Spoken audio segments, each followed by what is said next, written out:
کے پردے میں نشانات کا مخزن،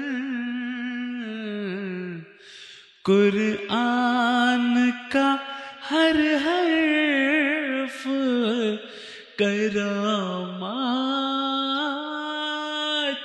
کا مخزن۔ اعوذ باللہ من الشیطان الرجیم، بسم اللہ الرحمن الرحیم۔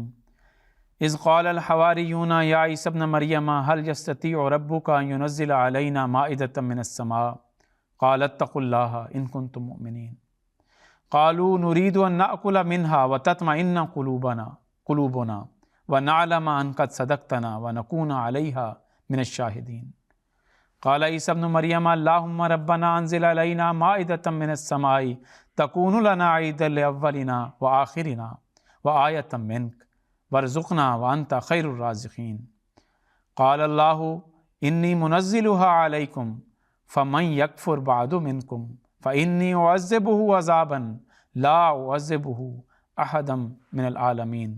سورۃ مائدہ آیت نمبر 113 سے 116۔ ان آیات کا ترجمہ یہ ہے کہ جب حواریوں نے کہا اے عیسی ابن مریم، کیا تیرے رب کے لیے ممکن ہے کہ ہم پر آسمان سے نعمتوں کا دسترخوان اتارے؟ یعنی عیسیٰ علیہ السلام نے کہا اللہ کا تقوی اختیار کرو اگر تم مومن ہو۔ انہوں نے کہا کہ ہم چاہتے ہیں کہ ہم اس میں سے کھائیں اور ہمارے دل اطمینان پا جائیں اور ہم جان لیں کہ تو نے ہم سے سچ کہا ہے اور اس پر ہم گواہ بن جائیں۔ عیسیٰ ابن مریم نے کہا اے اللہ ہمارے رب، ہم پر آسمان سے نعمتوں کا دسترخوان اتار جو ہمارے اولین اور ہمارے آخرین کے لیے عید بن جائے اور تیری طرف سے ایک عظیم نشان کے طور پر ہو، اور ہمیں رزق عطا کر اور تو رزق دینے والوں میں سب سے بہتر ہے۔ اللہ نے کہا میں وہ تم پر ضرور اتاروں گا، پس جو کوئی اس کے بعد تم میں سے ناشکری کرے تو میں اسے ضرور ایسا عذاب دوں گا جو تمام جہانوں میں سے کسی اور کو نہیں دیا ہوگا۔ اللہم صلی علی محمد وعلی آل محمد کما صلیت علی ابراہیم وعلی آل ابراہیم انک حمید مجید۔ اللہم بارک علی محمد وعلی آل محمد کما بارکت علی ابراہیم وعلی آل ابراہیم انک حمید مجید۔ سامعین کرام، ہم آیات کے شان نزول کے حوالے سے بات کر رہے ہیں کہ کوئی آیت کس وجہ سے نازل ہوئی، اس کا پس منظر کیا تھا۔ قرآن کریم میں بعض ایسی روایات، قرآن کریم کی آیات کے بارے میں شان نزول کے حوالے سے بعض ایسی روایات اور تفاسیر بھی راہ پا گئی ہیں جو بہت کمزور ہیں اور قرآن کریم کی دیگر آیات سے منافی ہیں، یا ان کو اسرائیلیات بھی کہا جاتا ہے کہ جو کہانیاں یا سٹوری دوسروں سے مفسرین نے عیسائیوں سے سیکھ کر، عیسائیوں کی روایت لے کر تو اپنے ہماری کتابوں میں داخل کر دیں۔ تو اس طرح کی چیزیں بھی ہمارے ہاں رواج پا چکی ہیں اور مفسرین اس کو ایک نئے اینگل سے بیان کرنے کے لیے بار بار ان کو بیان کرتے ہیں اپنی تفاسیر کی کتابوں میں۔ آج ہم اسی قسم کے ایک واقعے کی تشریح کریں گے اور موازنہ کریں گے کہ حضرت مسیح موعود علیہ الصلوۃ والسلام سے قبل آیات کی تشریح کیسی ہوتی تھی اور بعض اوقات خلاف عقل روایات کی بنیاد پر ہوتی تھی، لیکن حضرت مسیح علیہ السلام اور خلفاء نے ہمیں بتایا کہ قرآن کریم کی ہر وہ تشریح جو دیگر قرآنی آیات کے خلاف ہو قابل قبول نہیں ہے۔ جو آیات ابھی آپ کے سامنے پڑھی ہیں اس میں یہ بیان کیا گیا ہے کہ عیسیٰ علیہ السلام نے، عیسائیوں نے اپنے نبی حضرت عیسیٰ علیہ السلام سے ایک مطالبہ کیا کہ ان پر آسمان سے مائدہ اتارا جائے، یعنی کھانا اتارا جائے۔ مفسرین نے اس مائدہ والے واقعے کے بارے میں عجیب و غریب تفاسیر بیان کی ہیں، چنانچہ جو پرانی تفاسیر ہیں، بعض تفسیر ابن کثیر ہے، تفسیر در منصور ہے، جلالین ہے، روح المعانی ہے، ان تقریباً اکثر جو پرانی روایات ہیں ان میں یہ لکھی گئی ہیں۔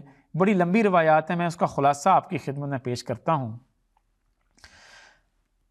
کہتے ہیں کہ جی حضرت عیسیٰ علیہ السلام نے حواریوں سے فرمایا کہ تم اللہ تعالیٰ کے لیے 1 مہینے کے روزے رکھو پھر اللہ تعالیٰ سے دعا کرو گے تو قبول ہو جائے گی۔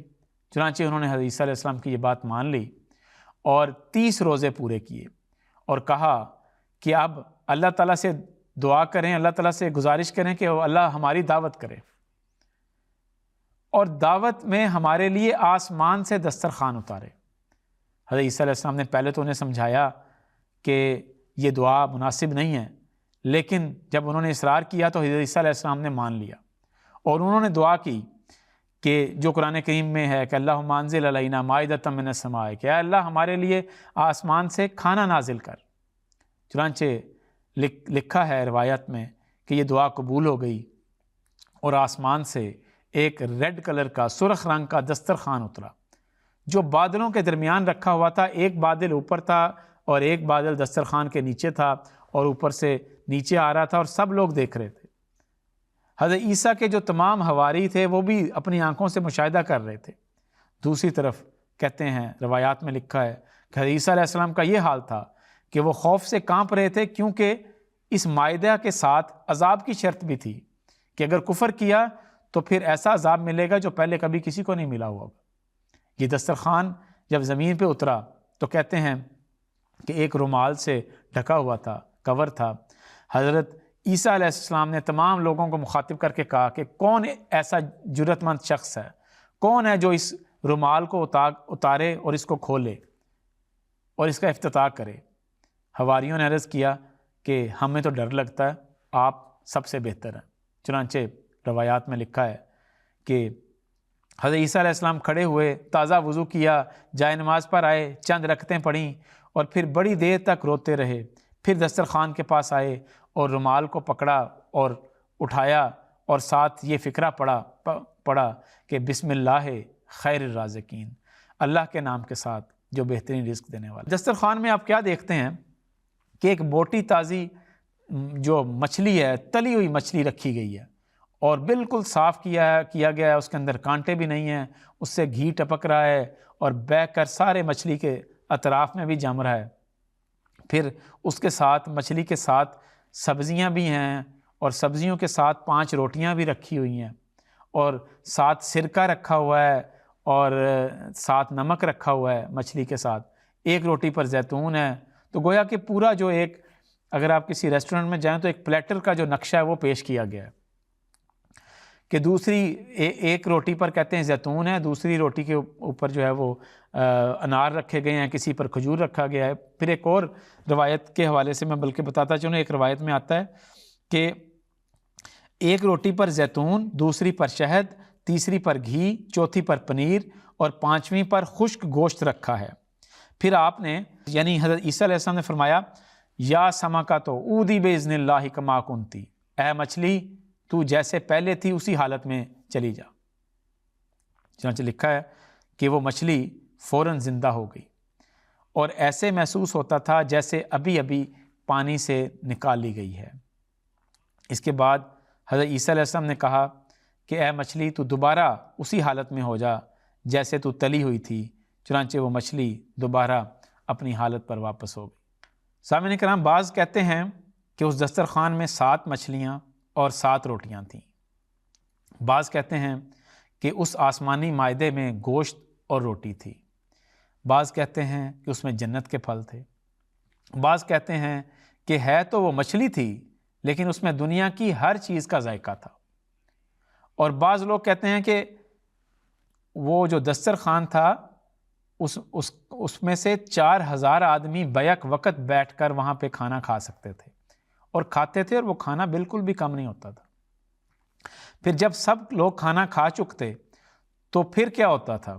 روایات میں لکھا ہے کہ وہ دسترخوان دیکھتے ہی دیکھتے آسمان پر واپس چلا جاتا تھا اور صبح کے وقت نازل ہوتا اور شام کو واپس چلا جاتا، اور اس طرح یہ سلسلہ 40 دن تک چلتا رہا۔ ایک اور روایت میں یہ لکھا ہے کہ عیسائیوں کو حکم تھا کہ وہ خیانت نہ کریں اور دسترخوان میں سے کوئی چیز ذخیرہ نہ کریں، مگر انہوں نے خیانت کرتے ہوئے دسترخوان میں سے کھانا چرا لیا۔ چنانچہ اللہ تعالیٰ نے ان کی شکلوں کو مسخ کر دیا اور وہ بندر اور خنزیر بن گئے۔ اور اسی طرح بعض لوگوں نے اپنے اپنے اپنے اپنے موقف کے مطابق اس آیت سے اور اس آیت کی تشریح سے بعض استدلالات کیے ہیں۔ مثلاً جو بریلوی حضرات ہیں وہ اس سے ایک بڑا عجیب استدلال کرتے ہیں۔ وہ کہتے ہیں کہ دیکھیں جی، دسترخوان اترنے کے دن کو عید کہا گیا ہے قرآن کریم میں، تو گویا اس سے یہ ثابت ہوا کہ عید میلاد النبی صلی اللہ علیہ وسلم منانا جائز ہے اور اس دن خوشی منائی جا سکتی ہے۔ تو ہر ایک نے اپنے اپنے مزاج کے مطابق ان روایات سے استدلال کیا، قرآن کریم کی ان آیات سے استدلال کیا۔ لیکن ایک بات عجیب ہے کہ یہ روایت تمام مفسرین نے بیان کی ہے، اور لیکن یہ روایت ہے کمزور اور من گھڑت، اور قرآن کریم سے ہرگز بھی ہم آہنگ نہیں ہے۔ نہ تو قرآن کریم سے ہم آہنگ ہے، نہ عقل اس کو مانتی ہے، نہ قرآن کریم سے ہم آہنگ ہے اور نہ عقل سلیم اس کو مانتی ہے۔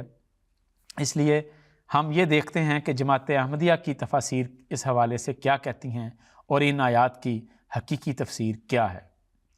حضرت خلیفۃ المسیح الاول رضی اللہ تعالیٰ عنہ اس آیت کی تشریح کرتے ہوئے فرماتے ہیں کہ مائدہ سے کیا مراد ہے۔ فرماتے ہیں یہاں عام رزق مراد ہے، جیسے کہ آگے خود تشریح کی ہے، ورزقنا وانت خیر الرازقین۔ اسی جہاں پہ یہ واقعہ ختم ہوتا ہے وہاں پہ لکھا ہے ورزقنا وانت خیر الرازقین، کیا خدا تو ہمیں رزق دے اور تو بہترین رزق دینے والا ہے۔ تو حضرت خلیفہ اول فرماتے ہیں کہ میرے نزدیک یہ دعا کی گئی اور یقیناً قبول ہوئی۔ کیا دیکھتے نہیں کہ عیسیٰ علیہ السلام کے نام لیووں کے پاس کتنا رزق ہے، کتنی دولت ہے، یہاں تک کہ دن میں کئی کئی بار لباس تبدیل کرتے، اور نئے سے نئے کھانے کی وجہ سے گویا ہر روز ان کے ہاں عید ہوتی ہے۔ اور یہ کس کا اثر ہے؟ فرمایا عید الاولنا و آخرنا والی دعا کا اثر ہے کہ اے خدا ہمارے لیے، ہمارے پہلوں کے لیے بھی عید بنا دے اور آخر میں آنے والوں کے لیے بھی عید بنا دے۔ حضرت مسلم اور رضی اللہ تعالیٰ عنہ اس حوالے سے بیان کرتے ہیں کہ مسیح علیہ السلام نے جب یہ دعا کی تو کہ اللہ تعالیٰ ہمارے لیے مائدہ اتار، کھانا اتار، تو مائدہ سے کیا مراد ہے؟ حضرت مسلم اور فرماتے ہیں مائدۃ من السماء، اس سے مراد عیسائیوں کی دنیاوی ترقیات ہیں، اور عید کا لفظ چاہتا ہے کہ مائدہ بار بار گرنے والا ہوگا اور آخری زمانے تک بھی اس کا نزول مسلسل طور پر جاری رہے گا۔ تو دیکھیں خلفاء نے کتنی خوبصورت تشریح فرمائی۔ اب اس تشریح کا موازنہ اس تشریح سے کریں جو کہ روایات میں موجود ہے، تو ثابت ہوگا کہ اصل تشریح وہی ہے جو آج جو عقل کے بھی مطابق ہے اور قرآن کریم کی دیگر آیات کے بھی مطابق ہے۔ اب دیکھیں اس آیت سے یہ پتہ لگتا ہے کہ مائدہ سے مراد کوئی دسترخوان نہیں تھا جو آسمان سے اترا تھا، کیونکہ ایسے معجزے کبھی ظاہر نہیں ہوتے۔ اگر حقیقت میں اس طرح کے معجزے ظاہر ہونے لگیں تو پھر تو انکار کی گنجائش ہی نہیں رہتی۔ حضرت مسیح نے فرمایا کہ اگر سورج نکلا ہوا ہو تو کوئی شخص انکار نہیں کرتا۔ حضرت مسلم اور رضی اللہ تعالیٰ عنہ فرماتے ہیں اللہ تعالیٰ نے اس آیت میں پیش گوئی کر دی کہ میں وعدے کے مطابق ان کو کثرت سے رزق دوں گا جو صبح و شام ان کو ملے گا۔ پھر فرمایا کہ اسی دعا کے نتیجے میں مسیحی قوم کے پہلے حصے کو بھی دنیا میں حکومت ملی تھی اور آخری حصے کو بھی۔ تو دیکھیں یہ پیش گوئی تھی بڑی خوبصورت جو پوری ہوئی، اور اسی لیے جو عیسائیت کی جو ابتدائی تاریخ ہے اس میں بھی یہ ذکر ملتا ہے کہ مسیحیوں کے کھانے کے لیے، عیسائیوں کے کھانے پینے کے لیے بہت کثرت زبردست انتظام کیا گیا تھا، اور یہ اس میں بھی کوئی شک نہیں ہے کہ آخری زمانہ جو جس زمانے میں ہم ہیں، آج کے زمانے میں بھی ان کے لیے مائدہ بچھا ہوا ہے اور عیسائیوں کے لیے رزق کی فراوانی ہے، اور کثرت کے ساتھ آج بھی یہ اس رزق سے فائدہ اٹھاتے چلے جا رہے ہیں، اور اسی دعا سے جو کہ حضرت عیسیٰ علیہ السلام نے کی تھی اور اللہ تعالیٰ نے قبول فرمائی تھی۔ لیکن ایک بات یاد رکھنے والی ہے، اور وہ یہ ہے کہ اس دعا کا دوسرا حصہ یہ ہے کہ اگر تم قدر نہ کرو گے تو عذاب بھی نازل ہوگا۔ چنانچہ حضرت مسلم اور رضی اللہ عنہ فرمایا اس کی تشریح کرتے ہوئے کہ عیسائیوں نے بعد میں یقیناً کفر کیا اور سزا کا اظہار بھی ہونے لگ پڑا۔ آپ نے فرمایا کہ جنگ عظیم اول اور جنگ عظیم دوم یہ اس پیشگوئی کے پورا ہونے کا یہ دوسرا حصہ ہے، اس کے پورا ہونے کا ایک ادنا سا ایک اس کا اشارہ ہے، اور اللہ تعالیٰ بہتر جانتا ہے کہ بعد میں کس رنگ میں یہ پیشگوئی پوری ہو۔ حضرت مسیح علیہ السلام نے اس کی کیا تشریح فرمائی، مائدہ طلب کرنے والے واقعے کی، وہ بھی آپ کی خدمت میں پیش کرتا ہوں۔ آپ فرماتے ہیں، قرآن شریف کے ایک مقام پر غور کرتے کرتے رسول اللہ صلی اللہ علیہ وسلم کی بڑی عظمت اور کامیابی معلوم ہوئی، جس کے مقابل میں حضرت مسیح بہت ہی کمزور ثابت ہوتے ہیں۔ سورۃ مائدہ میں ہے کہ نزول مائدہ کی درخواست جب حواریوں نے کی تو وہاں صاف لکھا ہے، قالوا نريد ان ناكل منها وتطمئن قلوبنا ونعلم ان قد صدقتنا ونكون عليها من الشاهدين۔ انہوں نے کہا کہ ہم یہ چاہتے ہیں کہ ہم اس میں سے کھائیں اور ہمارے دل مطمئن ہو جائیں اور ہمیں یہ پتہ لگے کہ اے عیسیٰ تو نے سچ بولا تھا اور ہم اس کے گواہ بن جائیں۔ حضرت مسیح فرماتے ہیں کہ اس آیت سے صاف معلوم ہوتا ہے کہ اس سے پہلے جس قدر معجزات مسیح کے بیان کیے جاتے ہیں اور جو حواریوں نے دیکھے تھے، ان سب کے بعد ان کا یہ درخواست کرنا اس امر کی دلیل ہے کہ ان کے قلوب پہلے مطمئن نہ ہوئے تھے، ورنہ یہ الفاظ کہنے کی ان کو کیا ضرورت تھی، وَتَطْمَئِنَّ قُلُوبُنَا وَنَعْلَمَ أَن قَدْ صَدَقْتَنَا۔ ان کے مقابلے میں صحابہ کرام ایسے مطمئن اور قوی الایمان تھے کہ قرآن شریف نے ان کی نسبت رضی اللہ عنہم ورضوا عنہ فرمایا، اور یہ بھی بیان کیا کہ ان پر سکینت نازل فرمائی۔ پھر حضرت مسیح موعود علیہ السلام، انجیل کی ایک دعا ہے کہ ہمیں ہر روز کی روٹی روز دے، اس دعا کا موازنہ قرآن کریم کی سورۃ فاتحہ کے ساتھ بیان فرماتے ہیں، اور آپ نے بڑا ایک الگ پہلو اختیار کیا ہے، ایک مختلف زاویے سے بیان فرمایا۔ آپ فرماتے ہیں کہ حضرت عیسیٰ علیہ السلام نے جو دعا سکھائی ہے، یعنی یہ کہ ہمیں ہماری روز کی روٹی ہر روز ہمیں دیا کر، ہمارا انصاف اسے ناقص قرار دیتا ہے۔ اس کے برخلاف قرآن کریم نے اپنی دعا میں روٹی اور پانی کا ذکر کرنا ناپسند کیا ہے، اور ہمیں رشد و ہدایت کا طریق سکھایا ہے، اور اس بات کی طرف ترغیب دی ہے کہ ہم اہدنا الصراط المستقیم کہیں کہ اے خدا ہمیں سیدھا رستہ دکھا، اور اللہ تعالیٰ سے دین قویم طلب کریں اور مغضوب علیہم اور الضالین کی راہوں سے اس کی پناہ مانگیں۔ اس دعا میں اس طرف بھی اشارہ فرمایا ہے کہ دنیا اور آخرت کی راحت صحیح راہ کی تلاش اور مخلصانہ فرما برداری پر منحصر ہے۔ پس انجیل کی دعا پر بھی نگاہ ڈالو اور قرآن کی دعا پر بھی، جو اللہ جل شانہ کی طرف سے ہے، اور انصاف کرو۔ تو دیکھیں سامعین کرام، کس خوبصورت انداز میں اس کا ترجمہ یا اس کی تفسیر خلفاء نے، حضرت مسیح علیہ السلام نے بیان فرمائی۔ اب اس تشریح کا موازنہ اس تشریح سے کیا جائے جو کہ اسرائیلیات میں، روایات میں آتی ہے، تو ہم اس نتیجے پر پہنچیں گے کہ اللہ تعالیٰ نے حضرت مسیح علیہ السلام کو جس طرح کا قرآنی فہم عطا کیا اور خلفاء کو جس طرح قرآنی فہم عطا کیا، یہ اس بات کی دلیل ہے کہ لا یمسہ الا المطہرون، کہ قرآن کریم کے معنی کو کوئی نہیں سمجھ سکتا مگر وہی جس کو خدا کی طرف سے علم دیا جائے، جس کو خدا کی طرف سے پاک کیا جائے۔ اللہ تعالیٰ ہمیں قرآن کریم کو سمجھنے کی توفیق عطا فرمائے۔ وآخر دعوانا ان الحمد للہ رب العالمین۔